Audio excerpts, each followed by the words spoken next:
Daniel, chapitre 8. La troisième année de règne de Belchatsar, moi, Daniel, j'ai eu une vision, après la première que j'avais eue. Dans cette vision, j'ai vu que je me trouvais à Suse, la capitale, dans la province d'Élam. Dans la vision, j'ai vu que j'étais près du fleuve Oulaï. J'ai levé les yeux et regardé. Un bélier se tenait devant le fleuve et il avait des cornes. Ses cornes étaient hautes. L'une était plus haute que l'autre, mais c'était la plus haute qui avait poussé la dernière. J'ai vu le bélier frapper avec ses cornes vers l'ouest, le nord et le sud. Aucun animal ne pouvait lui résister et il n'y avait personne pour délivrer ses victimes de son pouvoir. Il faisait ce qu'il voulait et il est devenu grand. Pendant que je regardais attentivement, un bouc est arrivé de l'ouest, parcourant toute la surface de la terre sans toucher la terre. Ce bouc avait une corne impressionnante entre les yeux. Il est arrivé jusqu'au bélier qui avait des cornes et que j'avais vu se tenir devant le fleuve, et il a foncé sur lui dans toute l'ardeur de sa force. Je l'ai vu s'approcher du bélier et manifester son amertume contre lui. Il a frappé le bélier et lui a brisé les deux cornes sans que le bélier n'ait la force de lui résister. Il l'a jeté par terre et l'a piétiné, et il n'y a eu personne pour délivrer le bélier de son pouvoir. Le bouc est devenu très grand, mais, lorsqu'il a été puissant, sa grande corne s'est brisée. 4 grandes cornes ont poussé à sa place, aux 4 coins du ciel. De l'une d'elles est sortie une petite corne. Elle a beaucoup grandi vers le sud, vers l'est et vers le plus beau des pays. Elle a grandi jusqu'au niveau des corps célestes. Elle a fait tomber par terre une partie de ses corps et des étoiles, et elle les a piétinés. Elle a grandi jusqu'au niveau du chef de l'armée. Elle lui a enlevé le sacrifice perpétuel et a bouleversé les fondations de son sanctuaire. L'armée lui a été livrée avec le sacrifice perpétuel à cause de la transgression. La corne a jeté la vérité par terre et réussi dans ses entreprises. J'ai entendu un saint parler et un autre saint dire à celui qui parlait: « Jusqu'à quand durera cette vision à propos du sacrifice perpétuel et de la transgression dévastatrice? Jusqu'à quand le sanctuaire et l'armée seront-ils livrés au piétinement? » Et il m'a dit: « Encore 2300 soirs et matins, puis le sanctuaire sera purifié. » Tandis que moi, Daniel, j'avais cette vision et que je cherchais à la comprendre, quelqu'un qui avait l'apparence d'un guerrier se tenait en face de moi. J'ai entendu la voix d'un homme au milieu du fleuve Oulaï. Il a crié: « Gabriel, fais comprendre à celui-ci ce qu'il a vu. » Il est alors venu près de l'endroit où je me trouvais. Terrifié à son approche, je suis tombé le visage contre terre. Il m'a dit: « Sois attentif, fils de l'homme, car la vision concerne le moment de la fin. » Pendant qu'il me parlait, j'étais plongé dans une profonde torpeur, le visage contre terre. Il m'a touché et m'a fait me tenir debout là où je me trouvais. Puis il m'a dit: « Je vais te faire connaître ce qui arrivera au terme de la colère, car il y a un moment fixé pour la fin. Le bélier que tu as vu et qui avait des cornes, ce sont les rois des Mèdes et des Perses. Le bouc, c'est le roi de Grèce. La grande corne entre ses yeux, c'est le premier roi. Les 4 cornes qui l'ont remplacé, une fois qu'elle a été brisée, ce sont 4 royaumes qui surgiront de cette nation, mais sans avoir autant de force qu'elle.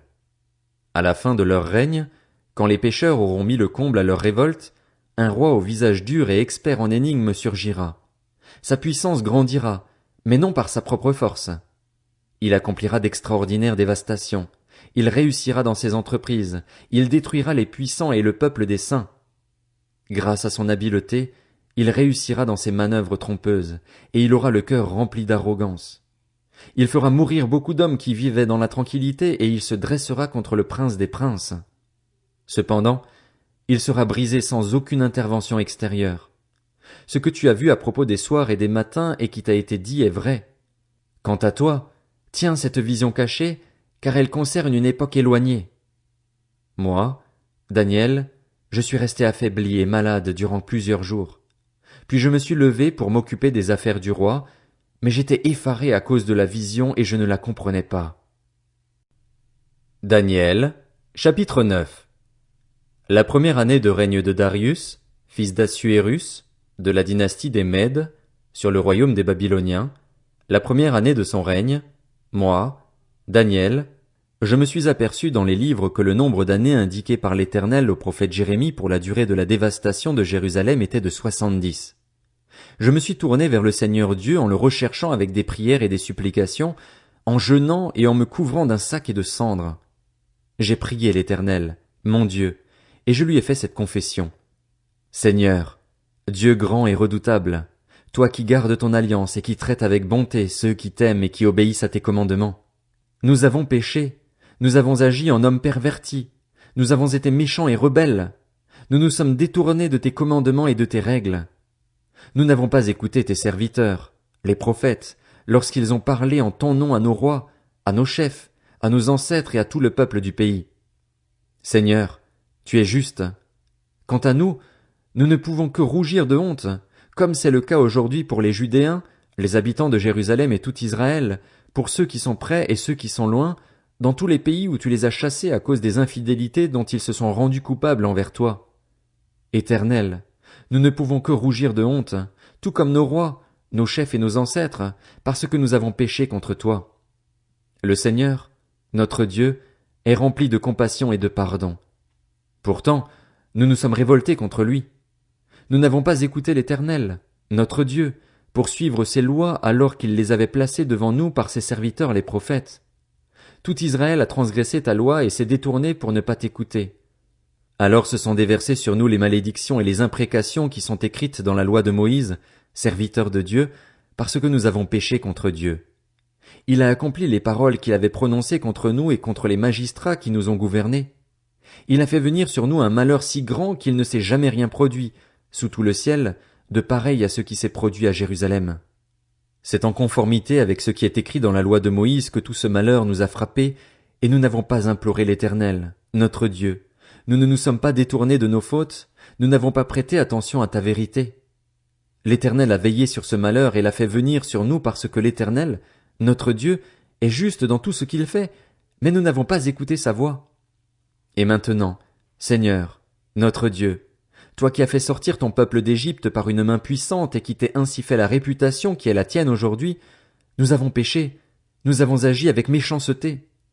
Seigneur, en conformité avec tes actes de justice, que ta colère et ta fureur s'écartent de ta ville, Jérusalem, de ta montagne sainte.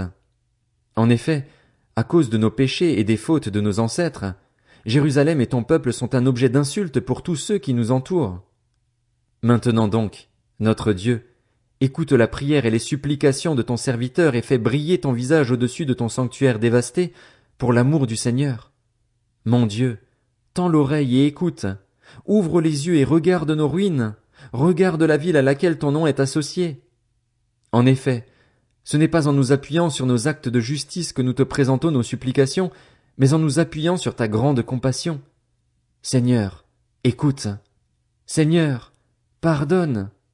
Seigneur, sois attentif et agis sans tarder par amour pour toi, mon Dieu. En effet, ton nom est associé à ta ville et à ton peuple. Je parlais encore, je priais, je reconnaissais mon péché et celui de mon peuple, d'Israël, et je présentais ma supplication à l'Éternel, mon Dieu, en faveur de la montagne sainte de mon Dieu.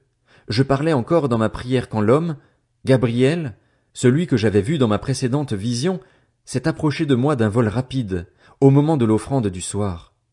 Il m'a enseigné et a parlé avec moi. Il m'a dit, Daniel, je suis venu maintenant pour ouvrir ta compréhension. Lorsque tu as commencé à prier, une parole est sortie et je viens pour te l'annoncer, car tu es considéré comme précieux. Sois attentif à la parole et comprends la vision. Ce sont 70 semaines qui ont été fixées pour ton peuple et pour ta ville sainte pour faire cesser la révolte et mettre un terme au péché, pour expier la faute et amener la justice éternelle, pour marquer d'un sceau la vision et le prophète et pour consacrer par onction le lieu très saint. Sache-le donc et sois attentif. Depuis le moment où la parole a annoncé que Jérusalem serait restaurée et reconstruite jusqu'au Messie, au conducteur, il y a 7 semaines et 62 semaines. Les places et les fossés seront restaurés et reconstruits, mais ce sera une période de détresse. Après les 62 semaines, le Messie sera exclu et il n'y aura personne pour lui venir en aide. Le peuple d'un prince qui viendra détruira la ville et le sanctuaire, puis sa fin arrivera comme par une inondation. Il est décidé que les dévastations dureront jusqu'au terme de la guerre. Il imposera une alliance d'1 semaine à beaucoup, et au milieu de la semaine il fera cesser le sacrifice et l'offrande. Le dévastateur commettra les pires monstruosités jusqu'à ce que l'anéantissement et ce qui a été décidé se déversent sur lui. Daniel, chapitre 10. La 3e année de règne de Cyrus, le roi de Perse, une parole fut révélée à Daniel, appelé Beltchatsar. Cette parole est vraie et annonce un grand combat. Daniel fut attentif à cette parole et en eut la compréhension à travers ce qu'il voyait. À cette époque-là, moi, Daniel, j'ai été 3 semaines dans le deuil. Je n'ai mangé aucune nourriture raffinée, il n'est entré ni viande ni vin dans ma bouche et je ne me suis pas parfumé jusqu'à la fin des 3 semaines. Le 24e jour du 1er mois, j'étais au bord du grand fleuve, c'est-à-dire le Tigre. J'ai levé les yeux et j'ai vu un homme habillé de lin. Il avait autour de la taille une ceinture en or d'Uphaz.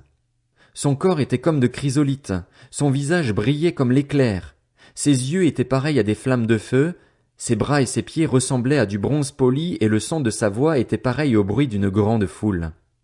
Moi, Daniel, j'ai été le seul à voir cette apparition. Les hommes qui étaient avec moi ne l'ont pas vue, mais une grande frayeur s'est emparée d'eux et ils ont pris la fuite pour se cacher. Resté seul, j'ai vu cette grande apparition et me suis retrouvé sans force. Mes traits se sont décomposés et j'ai perdu toute force.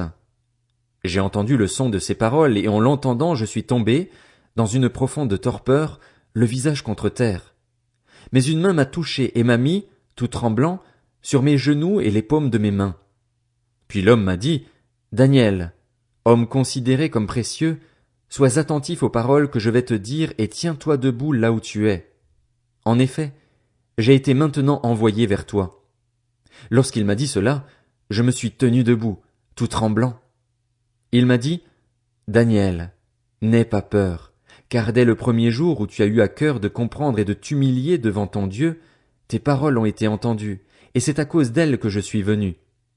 Le chef du royaume de Perse m'a résisté 21 jours, mais Michel, l'un des principaux chefs, est venu à mon aide et je suis resté là, près des rois de Perse.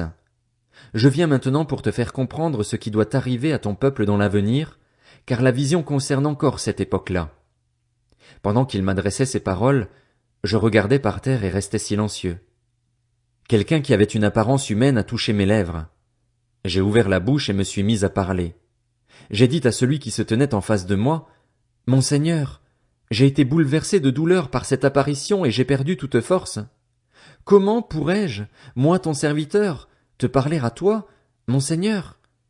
Désormais je n'ai plus de force et il ne me reste plus de souffle. » Alors celui qui avait apparence humaine m'a de nouveau touché et m'a fortifié. Il m'a dit, « N'aie pas peur, homme considéré comme précieux. Que la paix soit avec toi. Fortifie-toi, fortifie-toi. » Pendant qu'il me parlait, j'ai repris des forces. J'ai alors dit, « Que mon Seigneur parle, car tu m'as fortifié. » Il m'a dit, « Sais-tu pourquoi je suis venu vers toi? Maintenant je retourne combattre le chef de la Perse et, quand je partirai, le chef de la Grèce viendra. Cependant, je veux t'annoncer ce qui est écrit dans le livre de vérité. Personne ne me soutient contre cela, excepté Michel, votre chef.